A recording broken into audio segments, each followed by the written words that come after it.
যে তিনি শত শত মানুষকে গুম করে হত্যা করেছেন, তাদেরকে পেট কেটে নদী নালায় খালে বিলে তাদের লাশকে ফেলে দিয়েছেন।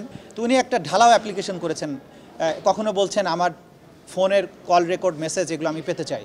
তো ফোনের কল রেকর্ড মেসেজ উনি পেতে চান কেন, সেটার সাথে এই মামলার কি সম্পর্ক আছে? তার মামলায় এখন পর্যন্ত অভিযোগপত্র দাখিল হয়নি। এক সময় আপনারা জানেন যে আসামিদের কাছ থেকে তথ্য উদ্ঘাটনের জন্য ভিকটিমদেরকে তার মুখোমুখি করা হয়, যে এতক্ষণ যে অস্বীকার করছিল যখন ভিকটিমের মুখোমুখি হয় তখন কিন্তু আসামি সত্য বলতে বাধ্য হয়।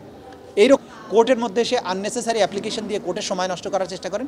এই বিষয়গুলো আমরা আদালতে তুলে ধরেছি, যেগুলো আইনসম্মত নয়, এগুলো বিচার প্রক্রিয়াকে বাধাগ্রস্ত করার শামিল। আজকে প্রথমে এই আদালত যে আদেশটা দিয়েছেন সেটা হচ্ছে সোশ্যাল মিডিয়া সহ বিভিন্ন গণমাধ্যমে এই ট্রাইব্যুনালের বিভিন্ন প্রসিডিংস এবং ট্রাইব্যুনালের বিচারকদের ছবিকে বিকৃত করে নানান ধরনের ব্যঙ্গাত্মক নানান কথাবার্তা বিভিন্ন জায়গায় প্রচারিত হচ্ছিল, এবং সেখানে আইনকে ভায়োলেট করে যেগুলো সত্য বিষয় নয়, যেগুলো ফ্যাক্টস নয়, সেরকম ফ্যাক্টসকে টুইস্ট করে মিথ্যা তথ্যের উপর ভিত্তি করে এই ট্রাইব্যুনালের সম্মান যেটা জনমনে সেটাকে বিঘ্নিত করার জন্য, সেটাকে হানি করার জন্য নানান ধরনের অপপ্রচারমূলক পোস্ট দেওয়া হচ্ছিল। এটা ট্রাইব্যুনালের নজরে এসছে, এবং এর আগে আপনারা জানেন যে কয়েকদিন আগে ট্রাইব্যুনালের চেয়ারম্যান একটা জিডিও করেছেন যে তার ফোনে নানান ধরনের কথাবার্তা, অশ্লীল কথাবার্তা, গালাগালি করা হচ্ছে। এই সবগুলো বিষয়কে সামনে নিয়ে আদালত সুমোটো, অর্থাৎ নিজের থেকে আদালত স্বপ্রণোদিত হয়ে একটা আদেশ দিয়েছেন। আমাদের তথ্য প্রযুক্তি মন্ত্রণালয়ের সচিব, বিটিআরসি চেয়ারম্যান এই দুজনের প্রতি ডাইরেকশন দিয়েছেন যে সামাজিক মাধ্যমে এই ধরনের যত ব্যঙ্গাত্মক পোস্ট আছে সেগুলোকে রিমুভ করার জন্য, এবং ভবিষ্যতে যাতে এই ধরনের পোস্ট আর কেউ করতে না পারে সেই ব্যাপারে প্রয়োজনীয় ব্যবস্থা গ্রহণের জন্য নির্দেশ দিয়েছেন, এবং পরবর্তী সময়ে একটা কমপ্লায়েন্স দিতে বলেছেন আদালতের কাছে। এটা হচ্ছে প্রথম অর্ডার। দ্বিতীয় যে দুটো মামলা ছিল গুমের ব্যাপারে, একটা টিএফআই এবং আরেকটা জেআইসি রিলেটেড, সেই দুটো মামলায় চার্জ শুনানির জন্য একটা ৩রা ডিসেম্বর আর একটা ৭ই ডিসেম্বর দিন ধার্য করা হয়েছে। এখানে তাদের কয়েকটা অ্যাপ্লিকেশন ছিল, অ্যাপ্লিকেশনগুলো আদালত কিছুটা শুনেছেন, বলেছেন এগুলো পরবর্তীতে আরও শুনতে চান। আর আমরা প্রসিকিউশনের পক্ষ থেকে বলেছি যে এই ধরনের অ্যাপ্লিকেশন দেওয়ার কোনো সুযোগ নেই, কারণ তারা ভার্চুয়ালি হাজিরা দিতে চেয়েছেন। আদালত কমেন্ট করেছেন যে আইন সবার জন্যই সমানভাবে প্রযোজ্য হবে, যেহেতু বাংলাদেশের সাবেক প্রধান বিচারপতি কারাগারে আছেন, তাকে কোর্টে অ্যাটেন্ড করতে হয় ফিজিক্যালি। অ্যাপেলেট ডিভিশনের বিচারক, সিনিয়র মন্ত্রী, বিভিন্ন পর্যায়ের মানুষ যারা আসামি হয়েছেন তারা রেগুলারলি আদালতে সশরীরে হাজিরা দেন। সুতরাং এখানে ডিফারেন্ট কোনো ঘটনা ঘটেনি, যে কারণে অন্য কোনো বিশেষ বিবেচনায় কাউকে ভার্চুয়ালি হাজিরা দেওয়ার বিষয়টা অ্যালাউ করতে হবে, এই বিষয়টা আদালত প্রয়োজন মনে করেন না। তারা মনে করেন সকল নাগরিক আইনের দৃষ্টিতে সমান, সবাইকে ইকুয়াল ট্রিটমেন্ট দেওয়া উচিত। তারপরেও যেহেতু ডিফেন্স পক্ষ বলেছেন তারা এই অ্যাপ্লিকেশনগুলো পরবর্তীতে আবার শুনানি করতে চান, আদালত বলেছেন হ্যাঁ সময় হলে উনি আবার শুনবেন। মোটা দাগে এই অ্যাপ্লিকেশনগুলোর উপরে আদালত তার কমেন্ট পাস করে এই ব্যাপারে কোনো আর আদেশ না দিয়ে পরবর্তী তারিখ নির্ধারণ করেছেন। সেই তারিখ দুটোতে আসামিদের সশরীরে হাজির থাকতে হবে, এবং সেই দিন অভিযোগ গঠনের উপরে শুনানি অনুষ্ঠিত হবে। অনেক আসামি পলাতক আছেন, বিশেষ করে সাবেক প্রধানমন্ত্রী সাজাপ্রাপ্ত শেখ হাসিনা, সাবেক স্বরাষ্ট্রমন্ত্রী সাজাপ্রাপ্ত আসাদুজ্জামান খান কামাল, তারাও এই মামলার আসামি গুমের ব্যাপারে। তাদের ব্যাপারে স্টেট ডিফেন্স লয়ার নিয়োগ দেওয়া হয়েছে, এবং ওনারাদের বাইরেও অনেক আসামি যে কয়েকজন আছেন তাদের মধ্যে অনেকেই পলাতক আছেন, তাদের ব্যাপারেও স্টেট ডিফেন্স লয়ার নিয়োগ দেওয়া হয়েছে।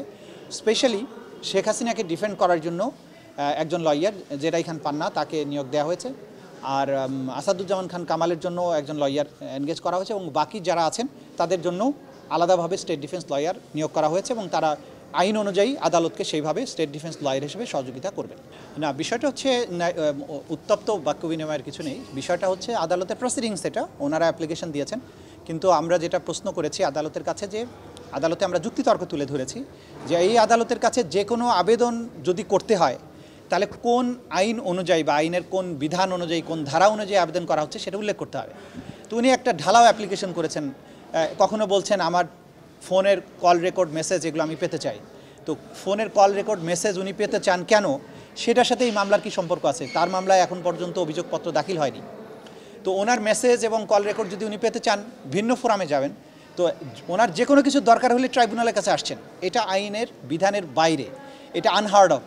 উনি একজনের কাছে একটা জিনিস পান বা একটা জিনিস চেয়েছেন, উনি দেয় নেই, ট্রাইব্যুনালের কাছে আসবেন, ওইটা পাওয়ার জন্য যেখানে যাওয়ার কথা আইনসম্মত উপায়, যে অথরিটির কাছে যাবার কথা সেখানে তিনি যাবেন। সেই জাতীয় ফ্যালাশাস অ্যাপ্লিকেশন উনি ফাইল করেছেন সেগুলোর আমরা বলেছি যে এই ধরনের অ্যাপ্লিকেশন এন্টারটেইন করার সুযোগ নেই।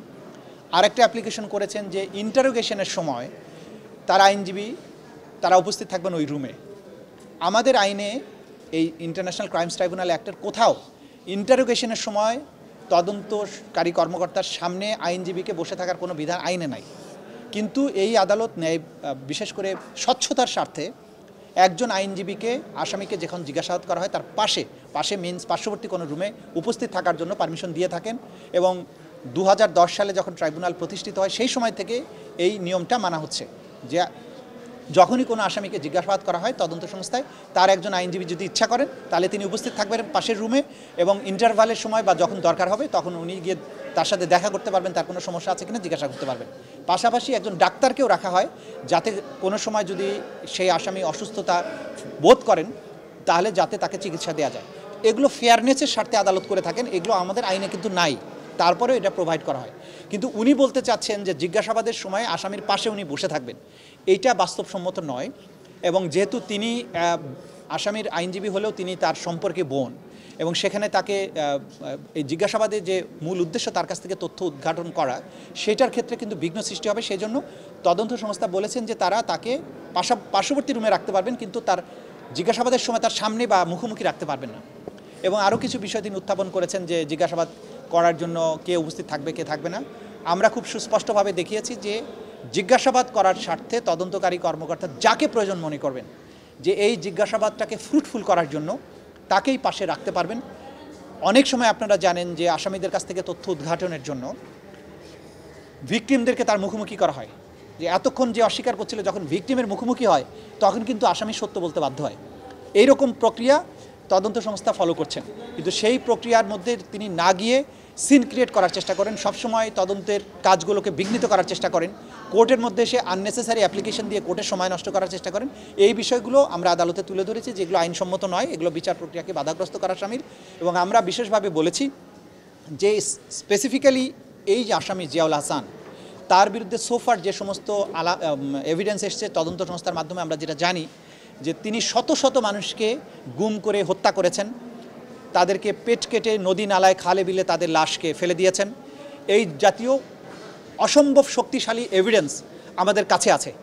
এরকম একটা দুর্ধর্ষ খুনি বা দুর্ধর্ষ যে আসামি যার বিরুদ্ধে এত খুনের অভিযোগ আছে, গুমের অভিযোগ আছে, তার ব্যাপারটা তদন্ত সংস্থাকে তার মতো করেই ডিল করতে দিতে হবে।